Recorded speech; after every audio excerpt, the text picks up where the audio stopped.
তো এই আলোচনা সমালোচনা থাকবে। ইতিহাসে যারা জয়ী এবং যারা পরাজিত তারা তাদের মতো করে গল্প লেখার চেষ্টা করবে, কিন্তু ইতিহাসে এই সময়টা থাকবে কালো অধ্যায় হিসেবে। হ্যালো এভরিওয়ান, আসসালামু আলাইকুম। গত কয়েকদিন ধরেই বাংলাদেশের বিনোদন জগতে স্থবির অবস্থা বিরাজ করছে। এই স্থবির অবস্থা শুধু বিনোদন জগতে নয়, সকল ক্ষেত্রেই বিরাজ করছে এবং সেই স্থবির অবস্থা থেকে আস্তে আস্তে সবকিছু আবার নতুনভাবে শুরু হচ্ছে, খুলে যাচ্ছে সব দুয়ার। দ্যাটস ওয়াই আমি বলেছি রিস্টার্টিং বাংলাদেশ।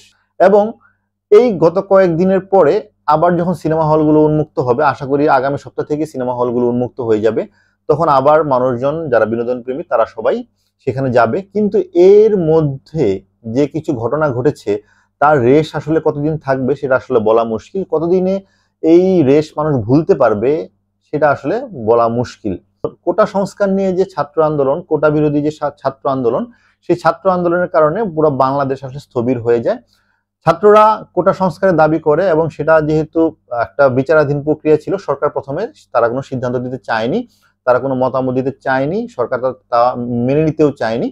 সব বিষয় মিলিয়ে সরকারের সাথে ছাত্রদের একটা দ্বন্দ্ব তৈরি হয়। সেই দ্বন্দ্বের পরিণামে সারা বাংলাদেশে আন্দোলন ছড়িয়ে পড়ে। ছাত্ররা যখন রাজপথে নামে তখন তাদের উপর যখন শক্তি প্রয়োগ করা হয় প্রাথমিকভাবে, এবং সেই শক্তি প্রয়োগ করতে গিয়ে কিছু ভুল ভ্রান্তি হয়েছে, সেই ভুল ভ্রান্তিগুলো ফলে এই ছাত্র আন্দোলন দাবানলের মতো সারা বাংলাদেশে ছড়িয়ে পড়ে। সেই ছাত্র আন্দোলন শুধু বিশ্ববিদ্যালয়ের ক্যাম্পাসে না থেকে স্কুল কলেজের ছাত্ররা এখানে জড়িয়ে পড়ে এবং সাথে সাথে সাধারণ জনতাও জড়িয়ে পড়ে। পরবর্তীতে সরকার বুঝতে পারে ব্যাপারটা এবং তারা এই জিনিসটা সলভ করার জন্য একটা সিচুয়েশন তৈরি করে, এবং তারাও যেটা বুঝতে পারে যে এই সুযোগে যারা অপশক্তি রয়েছে বা যারা হচ্ছে আওয়ামী লীগের সরকারের বিরোধী রয়েছে তারা এই সুযোগটা নিতে পারে। তাই তারা পরবর্তীতে নরম হয়ে তারা তাদের বিভিন্ন ফোর্সকে থামায়, কিছুটা কন্ট্রোল করার চেষ্টা করে, এবং ততক্ষণে বিভিন্ন শক্তি রাজপথে নেমে যায় এবং ছাত্রদের সাথে মিলে ব্যাপক ধ্বংসযজ্ঞ চলে বাংলাদেশে। যার কারণে সরকার বাধ্য হয়ে সকল ইন্টারনেট সহ সকল ধরনের ট্রান্সপোর্ট সবকিছু বন্ধ করতে বাধ্য হয়, এবং তারই ফলশ্রুতিতে কারফিউ শুরু হয়। কারফিউর পরবর্তী সময় গত 5 দিন আমরা ইন্টারনেট বিচ্ছিন্ন থাকার পরে আবার বাংলাদেশ নতুনভাবে খুলছে। গভর্নমেন্ট সকল ক্ষয়ক্ষতি নিরূপণ করে ধীরে ধীরে খুলে দিচ্ছে অফিস আদালত, ধীরে ধীরে উঠিয়ে নিচ্ছে কারফিউ, ধীরে ধীরে খুলে দিচ্ছে ইন্টারনেট এবং সোশ্যাল মিডিয়া। এখানে আমাদের কিছু দায়িত্ব রয়েছে, দায়িত্ববান হিসেবে দায়িত্বপূর্ণ আচরণ করাটা জরুরি। এই হতাহতের মধ্য দিয়ে অসংখ্য ছাত্র, জনতা, পুলিশ সহ আরো অনেকেই মারা গিয়েছে। সেই সংখ্যাটা এখনো নির্ধারিত নয়। এখন পর্যন্ত অফিসিয়ালি বলা হচ্ছে 198 জনের মতো মারা গিয়েছে, কিন্তু গুজব রয়েছে যে আসলে এই মৃতের সংখ্যা আরো অনেক বেশি। তো যেটাই হোক, মৃত্যু কারো কাম্য নয়। সময়টাকে ধরে রাখার জন্য আজকে কথা বললাম এই কোটা নিয়ে, এই কোটা আন্দোলন নিয়ে, এবং পরবর্তীতে কিন্তু এই কোটার একটা সফল সমাপ্তি ঘটেছে, যেটা হচ্ছে সরকারি হস্তক্ষেপে আদালত জরুরি বৈঠকে বসে এই কোটার পুনর্সংস্কার করেছে এবং সেটা গেজেট আকারে পাশ করেছে, যেটা ছাত্রদের দাবি ছিল। ছাত্রদের দাবি পুরোপুরি প্রতিফলিত হয়েছে এই প্রজ্ঞাপনে, এই নতুন আইনে, যেখানে 56% কোটা থেকে কমিয়ে এখন শুধুমাত্র 7% কোটা করা হয়েছে, যার ভিতরে 7%-এর ভিতরে হচ্ছে 5% হচ্ছে মুক্তিযোদ্ধা কোটা, এবং সেই কোটাও কিন্তু শুধুমাত্র মুক্তিযোদ্ধার সন্তান পর্যন্ত পাবে, নাতি নাতনি পর্যন্ত আর পাবে না। আর বাকি 2% হচ্ছে অনগ্রসর জনগোষ্ঠী এবং হচ্ছে প্রতিবন্ধীদের জন্য।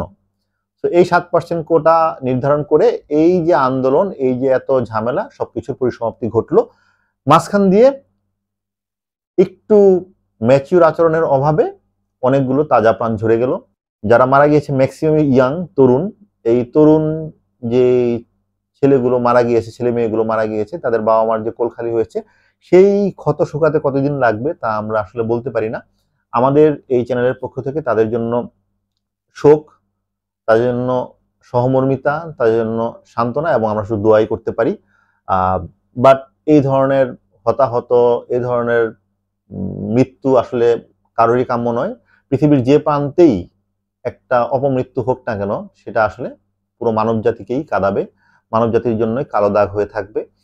সো কোনো মৃত্যুই আসলে কাম্য নয়, সেটা ছাত্র লীগ হোক বা ছাত্র হোক বা সাধারণ জনতা হোক বা দর্শক হিসেবে দেখতে যে মারা গিয়েছে সেই শিশুটি হোক।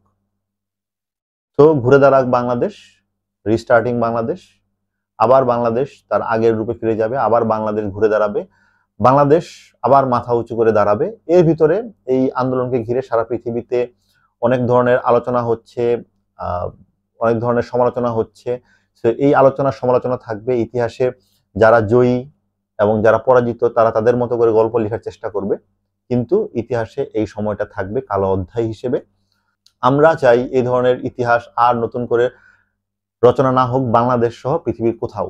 সবশেষ কথা হচ্ছে, এই যে প্রজ্ঞাপনের মাধ্যমে নতুন যে কোটা সংস্কার করে আইন পাশ হলো, সেই আইন পাশ হওয়ার মধ্য দিয়ে এই যে আন্দোলন তার পরিসমাপ্তি হোক, ছাত্ররা তাদের শিক্ষাঙ্গনে ফিরে যাক, মানুষ স্বাভাবিক জীবন ফিরে পাক, সাধারণ মানুষ যারা খেটে খাওয়া মানুষ তারা আবার কাজে নামতে পারুক। বিকজ সবচেয়ে বেশি কষ্ট হচ্ছে এই শ্রমজীবী মানুষরা যারা দিন আনে দিন খায়, তাদের খুবই কষ্ট হচ্ছে।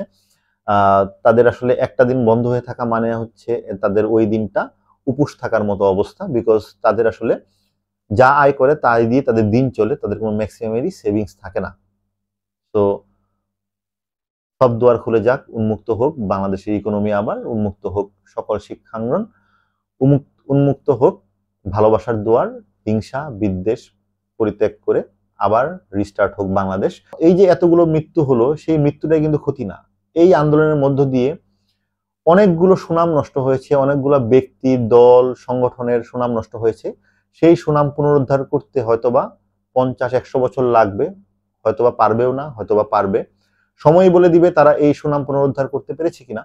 বাট যে ইমেজ এই তরুণ প্রজন্ম যারা 15-16 বছরের বাচ্চাদের মনে আঁকা হয়েছে, সেই ইমেজ কিন্তু তারা প্রায় আগামী 50 বছর বয়ে বেড়াবে। আগামী 50 বছর তারা এই ইমেজ শেয়ার করবে মানুষের মাঝে, প্রজন্মের মাঝে। তো এটা আসলে ভালো কিছু হয়নি। কোন রকম যুদ্ধই, কোন রকম মারামারি আসলে ভালো কিছু হয় না।